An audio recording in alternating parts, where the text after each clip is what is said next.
बिस्मिल्लाहिर्रहमानिर्रहीम, अस्सलाम वालेकुम। दोस्तों, मैं अब्दुल्ला इदरीस एक नए दिन, एक नई वीडियो और एक नई रेसिपी के साथ आप सब दोस्तों को लाहौरी जायके में खुशामदीद कहता हूँ। तो आज हम लोग आपके साथ शेयर करेंगे नमक पारे की रेसिपी। बहुत ही आसान सी रेसिपी है इसकी, बिल्कुल मार्केट स्टाइल में आपको बताएंगे कि मार्केट में नमक पारे जब हम लोग लेने के लिए जाते हैं और बहुत ही अच्छी सी उसकी खुशबू होती है और बहुत ही टेस्टी बने हुए होते हैं, तो वो कैसे बनाए हुए होते हैं उन्होंने, तो हम लोग सेम आपको as it is market style में नमक पारे की रेसिपी आपसे शेयर करेंगे। तो उससे पहले आप सबसे दरख्वास्त है कि आप हमारा चैनल लाइक कीजिए, इसे शेयर कीजिए, मेरे चैनल को सब्सक्राइब कीजिएगा, साथ बने हुए बेल आइकन को भी प्रेस कीजिएगा ताकि हमारी आने वाली जितनी भी वीडियोज़ हैं उसके नोटिफिकेशंस आपको टाइम पे मिलें। तो चलिए शुरू करते हैं नमक पारे की रेसिपी और देखते हैं हमें किन किन चीज़ों की ज़रूरत है। तो भाई ये सिंपल से इंग्रेडिएंट्स है आपके सामने। घी हमने ले लिया, थोड़ा सा ज़ीरा ले लिया, नमक ले लिया और मैदा ले लिया। इसमें सबसे ज़्यादा और मेन काम जो है ना वो घी का है कि घी आप किस क्वांटिटी में ले रहे हैं और उसी से आगे आपकी रेसिपी चलेगी ये। तो चलिए आपको शुरू करते हैं और आपको बताते हैं कि घी कैसे इसमें इम्पोर्टेंट है। तो गैस ये घी आप लोग देख सकते हैं, आधे कप से थोड़ा सा ज़्यादा मैंने लिया है, या आधा कप ही आप मान के चलिए इसे। आधा कप घी ले लिया और इसे मैं अच्छे से गरम कर लूँगा और इसी घी के हिसाब से हम लोग इसकी रेसिपी आगे बढ़ाएंगे, क्योंकि जितना हमारे पास घी होगा उससे डबल हम लोग पानी लेंगे इसका ना। और फिर उसमें जितना मैदा गूंदा जाएगा सिर्फ वही गूंदेंगे हम लोग, उसमें एक्स्ट्रा मैदा या कम मैदा उसमें नहीं ऐड करेंगे, और जितना मैदा उसमें गूंदा जाएगा वही मैदा अच्छे से गूंद लेंगे उसे। अब आपको बताएंगे उसकी मैदा कितना टाइट होना चाहिए या नरम होना चाहिए। तो पानी 1 कप ले लिया, घी अभी गर्म हो रहा है। 1 कप पानी थोड़ा सा और डालेंगे क्योंकि वो आधे हाफ कप से ज़्यादा था ऑयल, तो इसलिए मैंने ये थोड़ा सा पानी इसमें और ऐड कर दिया। और इसमें थोड़ा सा नमक ऐड करेंगे अपने टेस्ट के मुताबिक। ये ज़ीरा थोड़ा सा ऐड कर देंगे इसमें, और इसमें जो नमक ऐड किया उसे हम लोग अच्छे से मिक्स कर लेंगे। तो भाई ये घी हमने अच्छे से गर्म कर लिया हुआ है, ये इस पानी में ऐड कर देंगे हम लोग।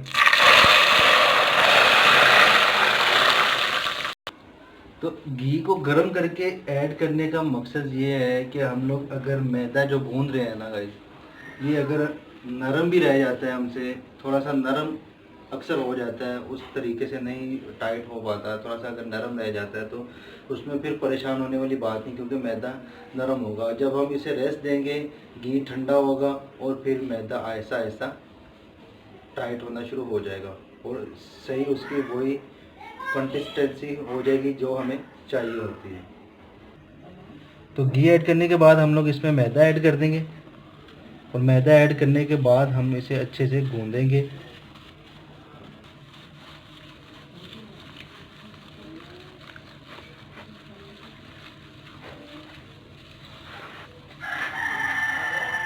तो ये आप देख सकते हैं अभी नरम है, इसीलिए मैंने आपसे कहा था कि हम लोग मैदा इसमें साथ साथ ऐड करते जाएंगे।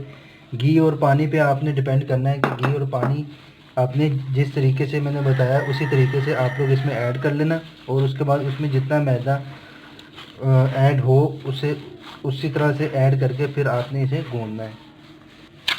ये माशाल्लाह से मैदा हमारा अच्छे से गूंद चुका हुआ है, और ये आप देख सकते हैं कि आपने इस तरीके से इसको रखना है।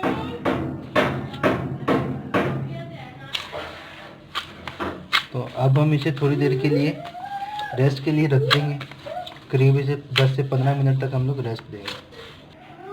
तो गाइस मैदे को रेस्ट हमने दे दी अच्छे से, और आप लोग देख सकते हैं ये टाइट भी हो चुका हुआ है।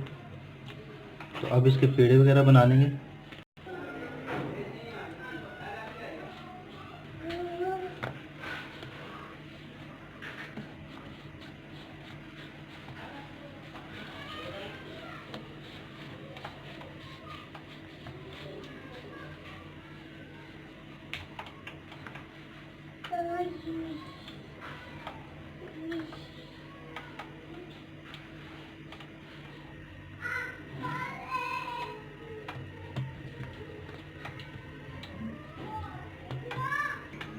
तो पेड़े मुकम्मल हो चुके होंगे। अब हम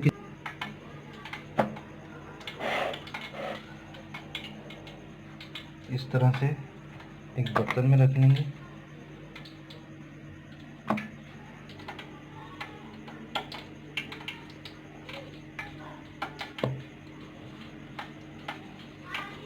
और अब हम इसे अच्छे से बेल लेंगे।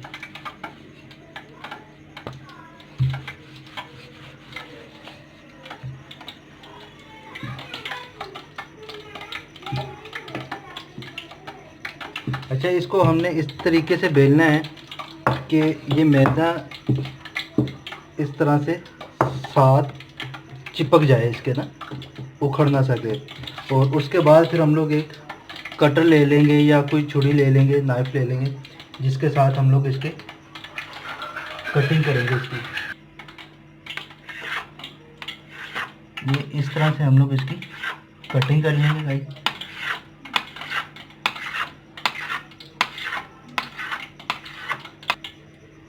और इसके बाद हम लोग पहले इस साइड पे कटिंग करेंगे, उसके बाद फिर हम लोग इस साइड पे इस तरह से कटिंग इसकी करेंगे।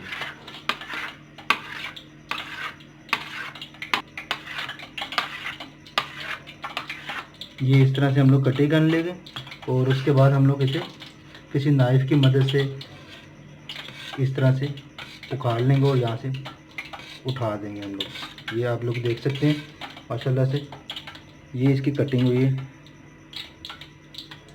और मार्केट में भी इसी स्टाइल में मिलते हैं।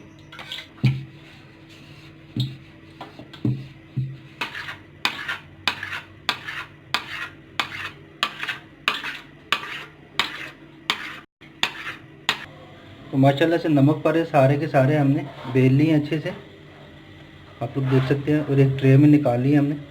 और अब हम इसे फ्राई करेंगे। फ्राई करने के लिए हमने घी चूल्हे पे चढ़ा दिया हुआ है और एक दाना डाल के देखा था कि घी अच्छे से गर्म हो चुका है कि नहीं। तो गाइस इसमें यह है कि आपको फुल फ्लेम पे इसे फ्राई करना होगा। ये आप लोग देख सकते हैं इसका फ्लेम माशाल्लाह से कितना हाई है। आपने इस तरह फुल फ्लेम पे इसे फ्राई करना है। और इस तरह से इसमें चम्मच चलाएंगे तो सारे नमक पारे अलग-अलग हो जाएंगे अच्छे से। तो आप लोग देख सकते हैं एक एक दाना इसका अलग अलग हो चुका हुआ है। सिर्फ हमने इसी तरह से इसका चम्मच चलाया और ये एक एक दाना इसका अलग हो चुका हुआ है। लेकिन इसका फ्राई आपने इसको बिल्कुल फुल फ्लेम पे करना है, एक ज़रा भी मीडियम फ्लेम या स्लो फ्लेम पे नहीं करना। और इसे इसी तरह से हिलाते रहना है ताकि इसका कलर हर तरफ से एक ही जैसा आए। तो माशाल्लाह से ब्राउन हो चुके हुए हैं, लाइट ब्राउन किया हमने। आप लोग अपने टेस्ट के मुताबिक, अपनी मर्ज़ी के मुताबिक इसे कर सकते हैं, ब्राउन कर सकते हैं या लाइट ब्राउन कर सकते हैं। हमने लाइट ब्राउन इसे की है। तो अब हम इसे निकाल लेंगे इसमें से।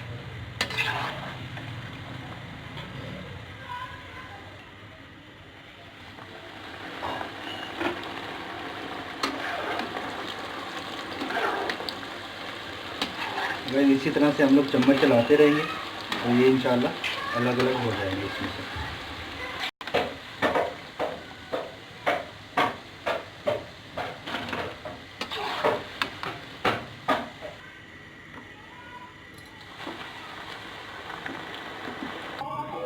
तो गाइस माशाल्लाह से आप लोग देख सकते हैं नमक पारे बनके हमारे बिल्कुल रेडी हो चुके हुए हैं।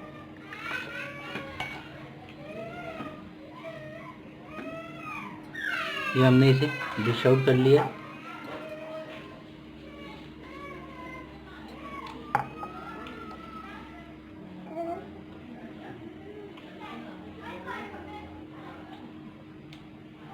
और ये माशाल्लाह से बहुत ही खस्ता बने और इनका कलर भी बहुत अच्छा है। आप लोग इसे घर पे लाजमी ट्राई कीजिएगा। मेरी वीडियो अगर आपको अच्छी लगे इसे लाइक कीजिएगा, शेयर कीजिएगा दोस्तों और फैमिली मेम्बर्स के साथ। मेरे चैनल को सब्सक्राइब कीजिएगा और साथ बने हुए बेल आइकन को भी प्रेस कीजिएगा ताकि हमारी आने वाली जितनी भी वीडियोस हैं उसके नोटिफिकेशन आपको टाइम पे मिल जाए। और कमेंट्स करके अपनी फीडबैक लाजमी दीजिएगा कि आपको वीडियो हमारी कैसी लगी, या इसमें अगर आपको कोई कमी लगती है तो वो आप हमसे शेयर कर सकते हैं ताकि हम लोग वो कमी इसमें दूर कर सकें गाइस। और इसे हम लोग अब चाय के साथ सर्व करेंगे। आप लोग भी इसे चाय के साथ सर्व कीजिएगा, बहुत ही टेस्टी।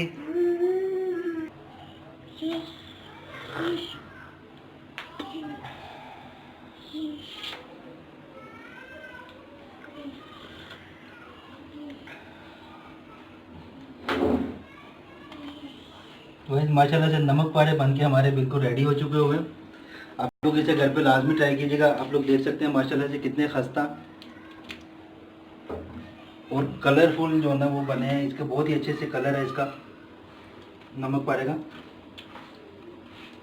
और ये चाय के साथ ही इसका कॉम्बिनेशन बनता है और हमने चाय के साथ इसे सर्व किया है। आप लोग भी इसे लाजमी ट्राई कीजिएगा। इसी के साथ मैं अब्दुल्ला अजीज आपसे इजाज़त चाहता हूँ। एक सिप। अपना और अपने घर वालों का बहुत ज़्यादा ख्याल रखिएगा। मुझे अपनी दुआओं में याद रखिएगा। अल्लाह हाफिज़।